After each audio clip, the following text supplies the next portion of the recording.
Va bu mening o'zbek tilida ikkinchisi reels. Menga juda yoqadigan o'zbekcha so'zlar. Birinchi so'z u amaliyot. Bu so'z menga juda yoqadi. Amal arab tilidan, ya'ni harakat yoki ish qilish, ya. Amaliyot shu harakatlarning tizimi, ya'ni tajriba, stajirovka, praktika. Ikkinchi so'z charchaman. O'zbekistonda odamlar bir-biriga tez-tez shunday deyishadi.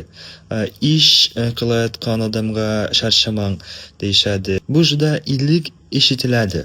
Go'yoki ishingiz o'sin bo'lsin degandek-da. Turklarda shunaqa o'xshash so'z bor, qulay kelsin. Yana bir so'z u chiroyli. Bu go'zal, chiroyli degani.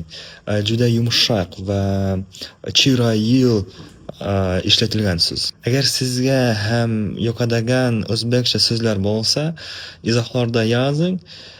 Menga ham qiziq.